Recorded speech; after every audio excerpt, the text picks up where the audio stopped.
Hello everyone. The topic of today's discussion is permanent maxillary second premolar.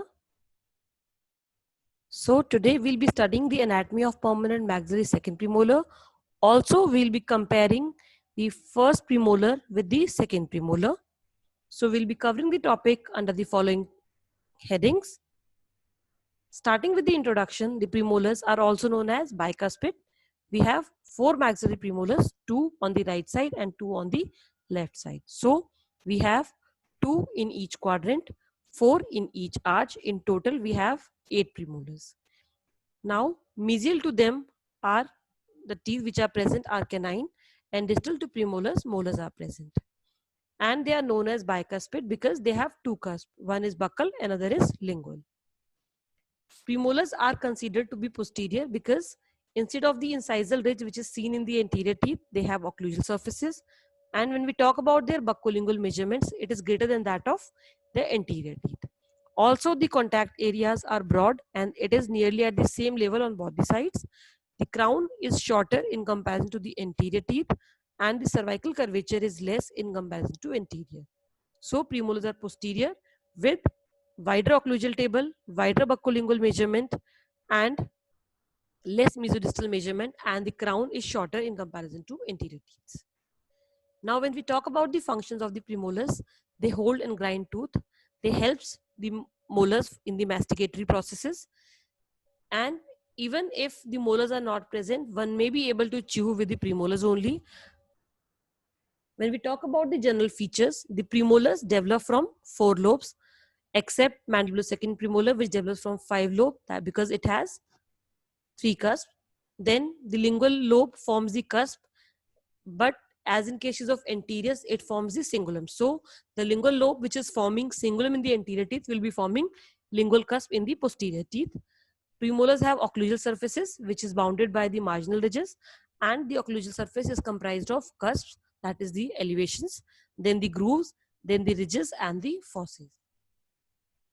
When we talk about the dimensions, crowns are shorter in comparison to the anterior teeth. They have a buccal ridge, which is similar to that of canine, which was labial ridge. The proximal contact areas are more cervically placed in comparison to incisors, but that doesn't mean that the contact point is cervical. It is just in comparison to the incisor that they are more cervically placed, and there are no premolars in the primary dentitions. But they are considered to be successors. Why? Because they replace deciduous molars. But keep in mind, they do not have any primary counterpart. We do not have premolars in primary dentition. That is why we can also say that today's lecture is of maxillary first premolar. Sorry, maxillary second premolar, because we are not comparing it with primary and permanent. When we talk about the cemento-enamel junction, it is less pronounced on the posteriors and it is almost straight for the posterior teeth. Coming on to the nomenclature, when we talk about universal notation system, it is 5th from the midline, that is 4 and 13. When we talk about Zsigmondy and Palmer, it is 5 of right and left, 5 of left. Then when we talk about the FDI system, it is 1, 5 and 2, 5. When we study the dimensions and the chronology, we have to remember in comparison to that of the first molar. So when we compare the dimensions of maxillary first premolar with maxillary second premolar, the crown length, the length of the root, the mesodistal dimension, the buccolingual dimensions, all the dimensions are same. So the maxillary first premolar is similar in dimension to maxillary second premolar, but there is difference in their chronology and their eruption. When we compare the relationship, the upper second premolar makes contact mesially with the distal surface of first premolar and distally with the mesial surface of permanent first molar. So we have to remember that whenever a tooth is making contact, so always it will share its mesial boundary with the distal boundary of the other tooth and its distal boundary with the mesial boundary of the other tooth. So on one side it will be having mesial contact, on the other side it will be having the distal contact, because only central incisors are the tooth which shares the mesial boundary, rest other tooth shares mesial and the distal surfaces. So then the question arises, is it a successor?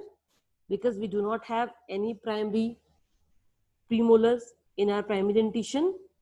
The answer is yes, it is successor because it replaces deciduous molars. So the D are replaced by first premolar and the E, that is the deciduous second molars, are replaced by second premolar.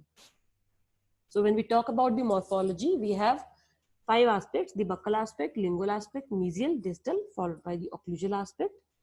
So when we compare the maxillary premolars, the maxillary first premolar usually has 2 roots, whereas maxillary second molar will have 1 root. When we compare the cuspal heights, the lingual cusp is shorter and narrower in comparison to the buccal cusp, whereas in cases of second premolars, both the cusps are same and are at the same level. When we compare for the grooves and the depression, there is mesial marginal groove and depression which is present on the mesial side of maxillary first molar. However, it is absent in second molar. So it is a distinguishing feature to compare maxillary first premolar with maxillary second premolar. Now coming on to the buccal aspect. The buccal aspect is similar to that of first premolar, but there are some distinguishing feature when we compare it. The buccal cusp is less pointed and shorter in comparison to the first premolar. The mesial slope is shorter than the distal slope because in the first premolar, mesial slope was longer, and the buccal ridge is less prominent in comparison to the first premolar. When we compare the lingual aspect, the lingual cusp is longer than that of upper first premolar because both the cusps are at the same height. However, in cases of first premolar, the lingual cusp was shorter and the other cusp can be appreciated from the lingual view. This is how we can appreciate that in the first premolar from the lingual view, both the cusps are visible. However, in cases of second premolar, since both the cusps are at the same level, so we can't appreciate the cuspal eminences of the buccal cusp. Now coming on to the mesial aspect, the buccal and the lingual cusp are at the same level and there is a great distance between the buccal and the lingual cusp. When we compare the mesial marginal ridge, it is more occlusal in comparison to first premolar, and on the mesial side there is no mesial developmental groove. So this is a distinguishing feature between first and second premolar from the mesial view, and it has 1 root. When we see the distal aspect, there is no difference except that it has 1 root.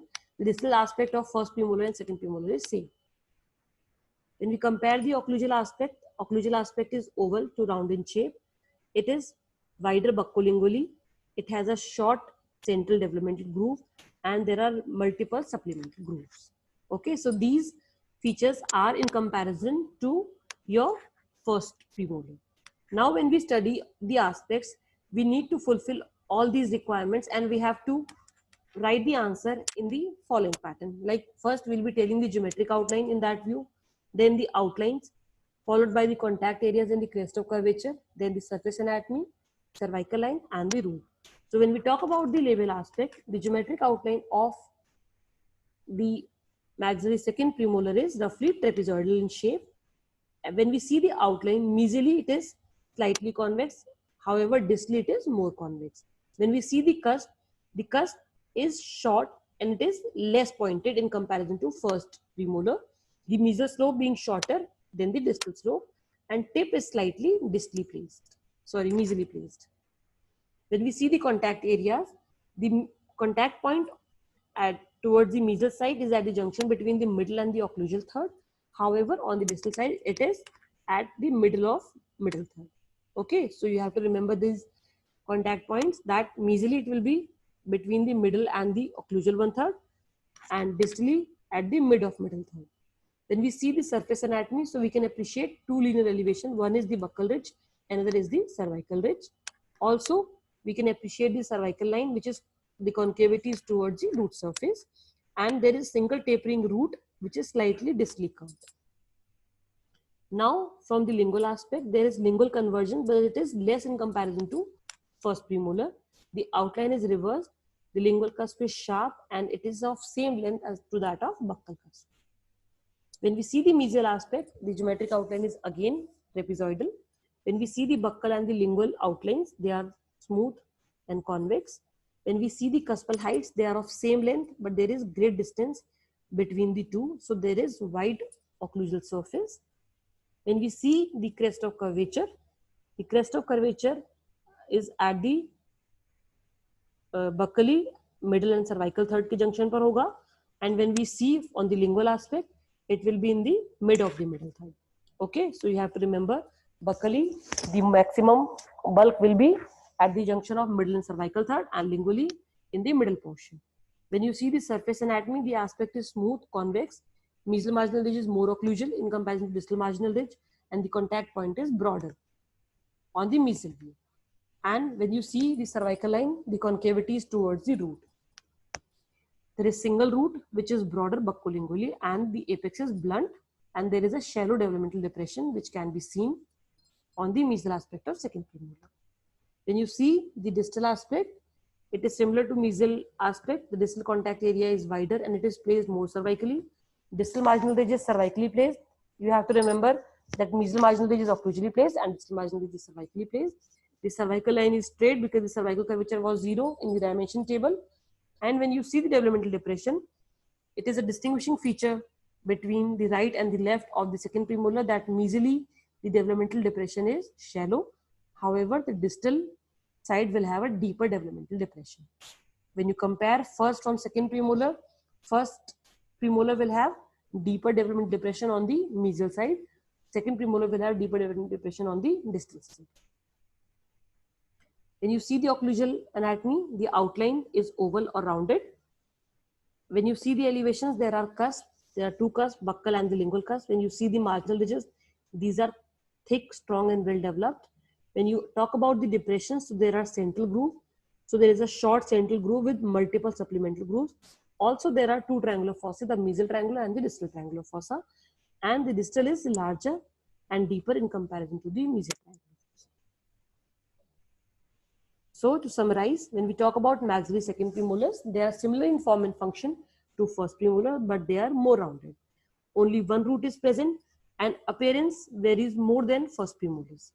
Okay, so when we talk about the root is longer than first premolar. When we see the lingual aspect, both the cusps are of same length. On the mesial aspect, no developmental groove or depression can be appreciated. However, there is a groove on the single rooted tooth which gives a fused root appearance. When we compare the occlusal aspect, it is more rounded in comparison to the first premolar. It has many supplemental grooves and it shows a wrinkled appearance. So this is the summary of all the aspects followed by MCQs. Please attempt the MCQs and write the answers in the comment box. Thank you.